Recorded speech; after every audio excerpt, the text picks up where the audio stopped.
नमस्कार, मी राहुल कुलकर्णी. एबीपी माझामध्ये जगभरातल्या सर्व प्रेक्षकांचं स्वागत आहे. थोड्याच वेळापूर्वी महाराष्ट्र राज्याचा खूप दिवसापासून रखडलेला, कारण तेलंगणाचा विक्रम होता 62 दिवसाचा, आता महाराष्ट्र हा दुसऱ्या क्रमांकावरती आहे. तर हा जो मंत्रिमंडळाचा विस्तार रखडलेला होता तो पार पडला. दोन्ही बाजूच्या म्हणजे शिंदे गटाच्या 9 आणि भारतीय जनता पार्टी गटाच्या 9 अशा एकूण 18 मंत्र्यांनी शपथविधी घेतला. तो सोहळा पार पडत असताना आणि पडल्यानंतर सुद्धा जी यादी येत होती आणि श्रीमती चित्रा वाघ यांची जी पहिली प्रतिक्रिया आली तशी तिखट प्रतिक्रिया त्यांनी दिली की श्री संजय राठोड की ज्यांच्यावरती बीड जिल्ह्यातल्या एका बंजारा समाजाच्या तरुणीच्या मृत्यूला कारणीभूत ठरल्याचा आरोप आहे, तर त्यांना मंत्री केलं आणि त्यांनी लगोलग ट्विट करून आणि माध्यमांना आपल्या मोबाईलवरती व्हिडिओ क्लिप शूट करून ती पाठवली आणि त्यांनी सांगितलं की माझा बरं ते एकेरी उल्लेख त्यांनी केला मंत्री, म्हणजे त्यांच्यात बोलण्यातनं तो जो राग आहे तो दिसत होता. संजय राठोड हा जरी मंत्री झालेला असला, हे त्यांचे शब्द आहेत, तरी माझा न्यायालयीन लढा सुरूच राहणार आहे, तो संपणार नाही. आणि त्यामुळे मधल्या ओळीत आपण आजच्या मंत्रिमंडळाच्या विस्ताराचं विश्लेषण करत असताना दुसऱ्या बाजूला चित्रा वाघ यांनी जो प्रश्न विचारला आहे, म्हणजे त्यांनी तो थेट जरी विचारला नसला तरी उद्याच्या माध्यमाच्या महाराष्ट्रातल्या जनतेच्या मनातल्या प्रतिक्रिया ह्याच असणार आहेत की एकूण कमीत कमी 3 तर असे मंत्री आहेत की ज्यांच्या विरोधामध्ये म्हणजे श्री संजय राठोड, श्री गावितांच्या विरोधामध्ये तर औरंगाबाद खंडपीठामध्ये किमान 4 ते 5 याचिका होत्या. त्यांची एसीबीने चौकशी पण केली. आम्ही ते सगळं प्रकरण एक्सटेन्सिव्हली कव्हर केलं होतं. आणि आता श्री अब्दुल सत्तार की ज्यांच्या संदर्भातल्या टीईटीच्या घोटाळ्याचे कनेक्शन्स, कथित घोटाळ्याचे कनेक्शन्स त्यांच्याशी जोडले जातात. As long as nobody is proven guilty in front of a court, आपण असं म्हणू शकतो की ते अद्याप तरी निर्दोष आहेत. पण हे 3 असे मंत्री होते की ज्यांच्या विरोधामध्ये भारतीय जनता पार्टी आणि भारतीय जनता पार्टीतल्या कार्यकर्त्यांनी, नेत्यांनी आरोप लावले होते. अब्दुल सत्तार यांच्याबद्दल तर आता अलीकडे 2-3 दिवसामध्ये आरोप आले. पण मग प्रश्न दुसरा जो आपण मधल्या ओळीमध्ये टाकलेला की मग तत्व नावाचा जो प्रकार, पार्टी विथ डिफरन्स, हा जो भाग आहे, या भागाकडे भारतीय जनता पार्टी कसं बघते, आपण फार बारकाईनं काही गोष्टी बघायला पाहिजेत. मी श्री देवेंद्र फडणवीस जे एक सक्षम विरोधी पक्षनेते, सक्षम उपमुख्यमंत्री, कामाचा आवाका झपाटा असलेले, राजकीय मुद्द्यांना कशा पद्धतीनं टॅकल करायचं याचं पूर्ण ज्ञान असलेले असे एक राजकारणी म्हणून त्यांच्याकडे पाहत होतो. त्यांनी त्यांच्या पहिल्या प्रेस कॉन्फरन्समध्ये, तुम्ही रिकॉल करा स्वतःला, आणि मला तेव्हाच वाटलं होतं की भारतीय जनता पार्टीचा डिफेन्स तयार आहे. त्यांनी पहिल्या प्रेस कॉन्फरन्समध्ये असं म्हटलं होतं की ते दुसऱ्याकडे होते त्यावेळेला असं वागत होते, आमच्याकडे आल्यानंतर मात्र ते सरळ आणि स्वच्छ वागते, भारतीय जनता पार्टीची जशी अपेक्षा आहे तशी. आणि सुधीर मुनगंटीवार यांनी सुद्धा आता तोच सूर लावलाय की या मंत्र्यांना म्हणजे श्री संजय राठोड यांना जी क्लीन चिट दिली ती कोणी दिली, तर श्री उद्धव ठाकरे हे मुख्यमंत्री असताना, श्री अजित पवार हे महाराष्ट्र राज्याचे उपमुख्यमंत्री असताना त्यांना यंत्रणेनं क्लीन चिट दिली. अनेक प्रश्न यातून निर्माण होतात. त्या प्रश्नाची उत्तरं महाराष्ट्राला कधीच मिळणार नाही. कारण मग ती क्लीन चिट दिली तेव्हा सत्तेवरती असलेल्या म्हणजे आता किशोर पेडणेकर यांनी चिवताई वगैरे असं चित्रा वाघ यांच्यावरती प्रश्न उपस्थित केले, पण त्यांना तरी तो नैतिक अधिकार आहे का? त्यामुळं जरा लार्जर कॉन्टेक्स्टमध्ये आपण हाच प्रश्न भारतीय जनता पार्टीला आणि त्याच्या अनुषंगाने महाराष्ट्रातल्या तमाम राजकीय पक्षांना विचारू शकतो की फक्त सत्ता मिळण्याच्या दृष्टीनं किंवा मिळेपर्यंतच ते आरोप असतात का आणि नंतर सगळं क्लीन होतं. पण आजच्या मंत्रिमंडळाचा जो विस्तार आहे तो पाहिल्यानंतर 2-3 गोष्टी अतिशय क्लिअर होतात. एक, येऊ घातलेल्या स्थानिक स्वराज्य संस्थांच्या निवडणुका ह्या पुढे लांबणीवर जाऊ शकतात. त्याचा संदर्भ मी असा देतो की मुंबईमधून किंवा ज्या शहरामध्ये आता 20 महानगरपालिकेच्या निवडणुका आहेत त्याच्यामध्ये नाशिक महत्वाची आहे, पुणे आहे, पिंपरी चिंचवड आहे, मुंबई आहे, तिथं जेवढं पुरेसं प्रतिनिधित्व मिळायला हवं होतं तेवढं मिळालेलं नाही. त्यामुळं ही दाट शक्यता आहे की महाराष्ट्रातल्या 288 आमदारांच्या संख्येच्या तुलनेत जो 15% नियम घालून दिलेला आहे, तर 43-44 मंत्री होऊ शकतात. तर लगोलग म्हणजे एकतर कोर्टाचा निर्णय आल्यानंतर किंवा महाराष्ट्र विधिमंडळाचं अधिवेशन जे पावसाळी होऊ घातलेलं आहे ते होताच लगोलग दुसरा मंत्रिमंडळाचा विस्तार होईल. आणि दाट शक्यता ही आहे की त्यावेळेला भारतीय जनता पार्टीच्या मंत्र्याची संख्या वाढलेली आहे असं दिसेल. कारण 1995 की जेव्हा 74 आणि समथिंग 66 वगैरे भारतीय जनता पार्टीचे आमदार होते, शिवसेनेचे 74 होते. 2014 मध्ये 122 भारतीय जनता पार्टीचे आणि 100 पेक्षा कमी शिवसेनेचे आमदार आले. तेव्हा ज्या प्रपोर्शनेटमध्ये मंत्रिपदाचं वाटप झालं होतं तसं आत्ता झालेलं नाही. म्हणजे एकनाथ शिंदे यांना मुख्यमंत्री पद दिल्यानंतर सुद्धा भारतीय जनता पार्टीनं आज 50-50चा फॉर्म्युला राबवलेला आहे असं दिसतंय. म्हणजे त्यांचे 50 मंत्री झालेत आणि यांचे 50 मंत्री झालेले आहेत. पण पुढच्या एक्सपान्शनमध्ये मात्र भारतीय जनता पार्टीच्या मंत्र्यांची संख्या वाढलेली आहे असं आपल्याला दिसेल. कारण आत्ता माझ्या लेखी आजच्या एक्सपान्शनमध्ये शिंदे गटामध्ये असलेली जी अस्वस्थता आहे ती कमी करण्याचा प्रयत्न केला गेलेला आहे. कारण 40च्या 40 आमदारांना खरं म्हणजे मंत्री व्हायचं होतं आणि त्या 40 आमदारांना मंत्री व्हायचं याच्याबद्दलची एक बातमी आम्ही केलेली होती. तो रूल नंबर 1 त्यांनी आज काय लावला तर स्थानिक स्वराज्य संस्थांच्या निवडणुका याचा न विचार करता, कास्ट इक्वेशन याचा फारसा विचार न करता, शिंदे गटामध्ये असलेल्या आणि शिंदे गटात येण्याच्या आधी शिवसेनेत मंत्री असलेल्या सर्वांना मंत्री करून टाकलं. म्हणजे अब्दुल सत्तार यांच्याबद्दल सुरुवातीला जेव्हा 9-9 असा आकडा आला होता तेव्हा आम्हीच म्हटलं की नाही 7-7 होऊ शकतो, कारण अब्दुल सत्तार यांच्याबद्दलचा प्रश्न उपस्थित झालेला आहे. आणि तो उपस्थित झाल्यानंतर सुद्धा पहिल्यांदा असं दिसतं आहे की शिंदे गटामध्ये आलेल्या शिवसेनेच्या सर्व मंत्र्यांना त्यांनी आज मंत्री करून जे शिवसेना सोडून आलेले आहेत त्यांना पूर्ण बळ मिळेल असं पाहिलेलं आहे. म्हणजे त्याचा मधला अर्थ आपल्या मंडळीतला हाही आहे की शिवसेना संपवण्याच्या दृष्टीनं, म्हणजे मूळची शिवसेना संपवण्याच्या दृष्टीनं प्रत्येक जिल्ह्यामध्ये ज्यांना मंत्री केलेलं आहे त्यांच्यावरती ही ॲडिशनल रिस्पॉन्सिबिलिटी आहे. आणि ती ॲडिशनल रिस्पॉन्सिबिलिटी बघता येणाऱ्या काळामध्ये शिवसेनेचे अनेक पदाधिकारी फोडण्याचे प्रकार होऊ शकतात या मंत्रिमंडळाच्या माध्यमातून. कारण मंत्री ही खूप मोठी गोष्ट आहे. त्यामुळे एक क्लिअर आहे की जे मंत्री म्हणून आले होते त्या सगळ्यांना मंत्री केलेलं आहे. भारतीय जनता पार्टीचं जर आपण लिस्ट बघितली तर विधान परिषदेतल्या लोकांना मंत्री करायचं नाही असं ठरल्यानंतर मग मात्र विधानसभेतल्या ज्या लोकांना मंत्री केलं गेलेलं आहे तिथे श्री देवेंद्र फडणवीस यांच्याशी निकटवर्ती असलेल्या बहुतेक जणांचा इथे समावेश झालेला आहे. चंद्रकांत पाटील आणि सुधीर मुनगंटीवार यांना आपण एक्सक्लूड करू, कारण ते थेट हायकमांडची त्यांचे खूप चांगले संबंध आहेत. सुधीर मुनगंटीवार हे तर थेट नितीन गडकरी यांच्याशी खूप जवळचे संबंध असलेले नेते आहेत. चंद्रकांत पाटील हे तर अमित शहा यांच्या खूप जवळचे नेते आहेत. सो ते वगळता बाकीच्या 9 मध्ये जे मंत्री झाले ते बहुतेक मंत्री हे श्री देवेंद्र फडणवीस यांच्याशी क्लोज असलेले मंत्री आहेत. म्हणजे 2014ला जे मंत्री होते तेच मंत्री झालेले असल्यामुळं आता तोच फॉर्म्युला भारतीय जनता पार्टीनं वापरलेला आहे की Devendra Fadnavis is a more powerful regional नेता. आता देवेंद्र फडणवीस यांच्याकडे अर्थ खातं आणि गृहमंत्री पद अशा दोन्ही गोष्टी मिळण्याची चर्चा सध्या सुरू आहे. इंटरेस्टिंगली या संपूर्ण मंत्रिमंडळाच्या विस्तारामध्ये महाराष्ट्रामध्ये एकही महिला आमदार दोन्ही जणांना मिळाली नाही. शिंदे गटालाही महिला आमदार मिळाली नाही आणि भारतीय जनता पार्टीलाही महिला आमदार मिळालेले आहेत की ज्या मंत्री होऊ शकतात. म्हणजे ज्या राज्यामध्ये 14 कोटी 2011ची लोकसंख्या आपण वगळू, पण 2000 जी आता 10 वर्षानंतर होणं अपेक्षित होतं 2021ला ती झालेली नाही, पण किमान 14 कोटी लोकसंख्येमध्ये 50% महिला आहेत आणि त्यांचं प्रतिनिधित्व जरी म्हटलं नाही तरी त्यांचा सन्मान अशा अर्थाने आपण जर बघितलं तर एकही महिला ही मंत्री झालेली नाहीये असं आपल्याला दिसतं आहे.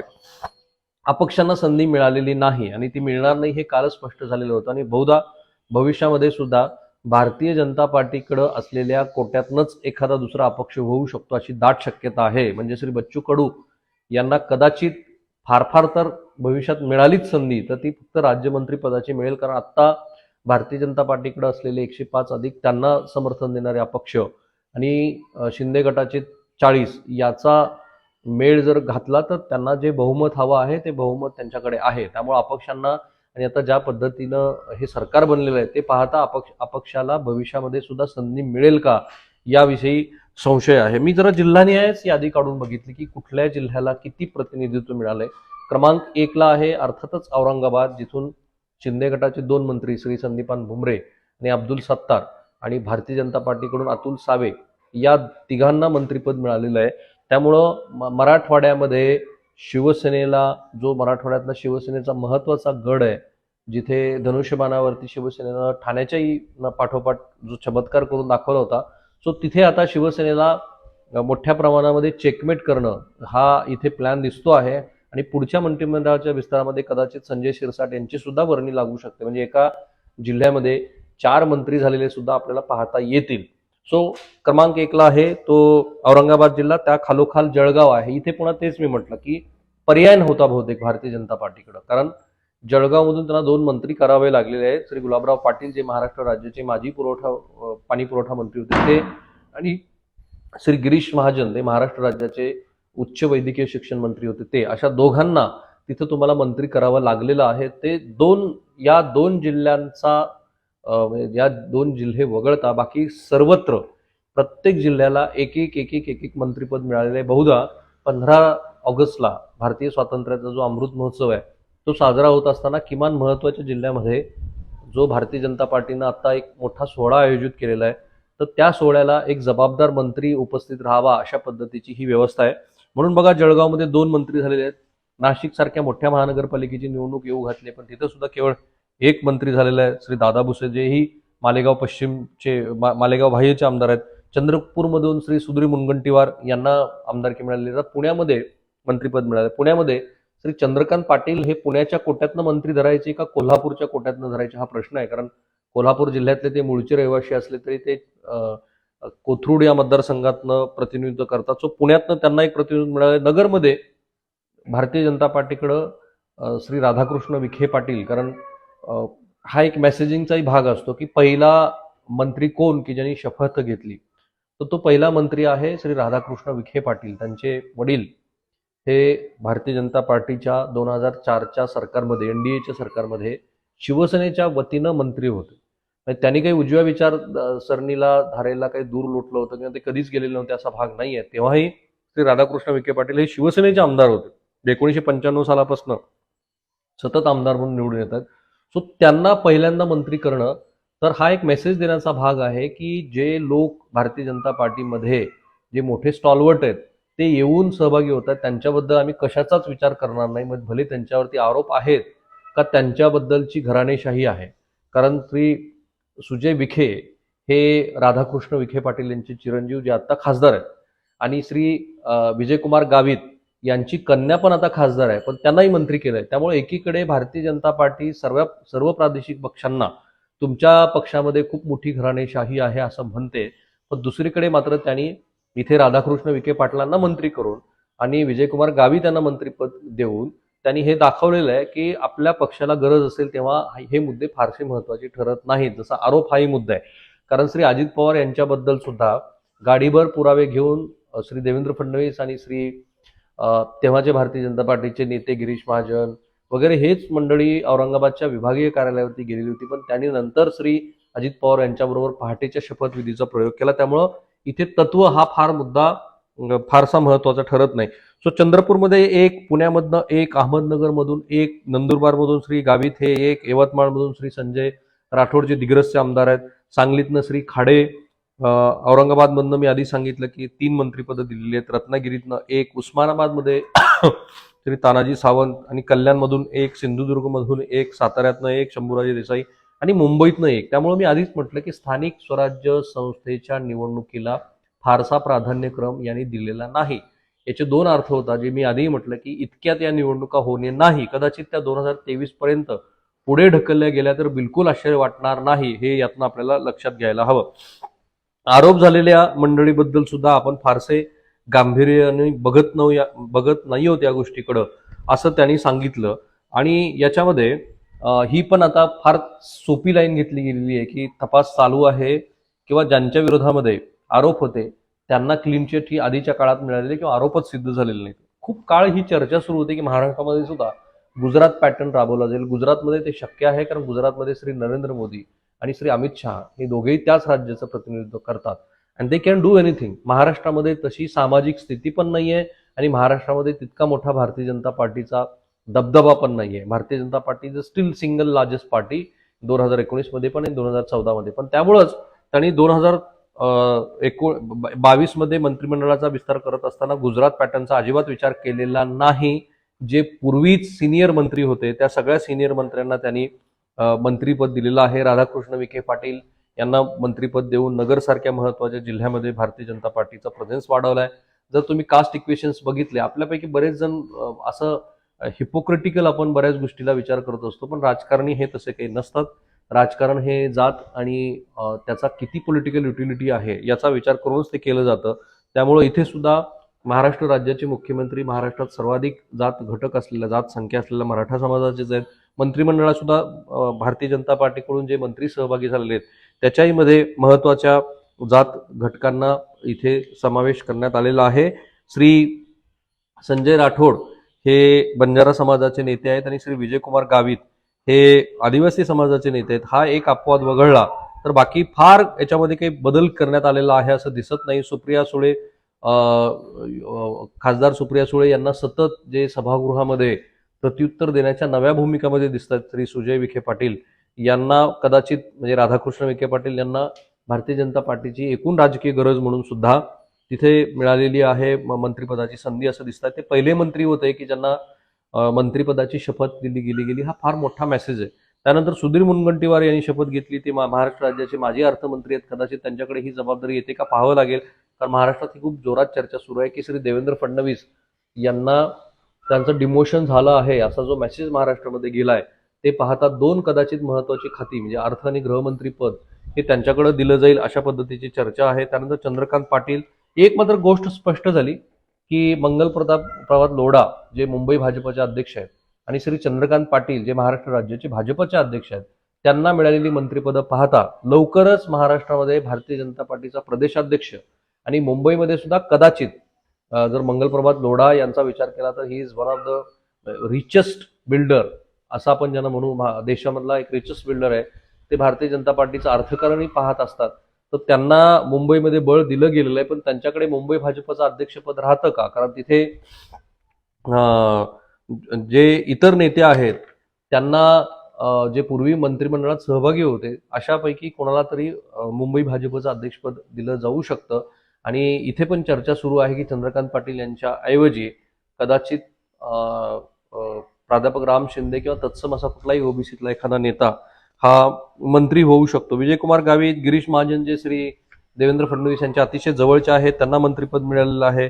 शिंदे गटातून सुद्धा श्री गुलाबराव पाटील यांना पहिली मंत्रिपदाची शपथ घेण्याची संधी मिळाली. हाही पुन्हा मेसेजिंगचा भाग आहे की ज्या आक्रमकपणे ते शिवसेनेवरती तुटून पडले होते आणि शिवसेनेनं जी एक चूक केली की त्यांना ते टपरीवाला असा उल्लेख केला. म्हणजे एकीकडे रिक्षावाला महाराष्ट्र राज्याचा मुख्यमंत्री होऊ शकतो तर दुसरीकडे टपरीवाला म्हणून ज्यांची ओळख शिवसेनेनं ठसठसीत करण्याचा प्रयत्न केला ते श्री गुलाबराव पाटील यांना सुद्धा मंत्री केलेलं आहे.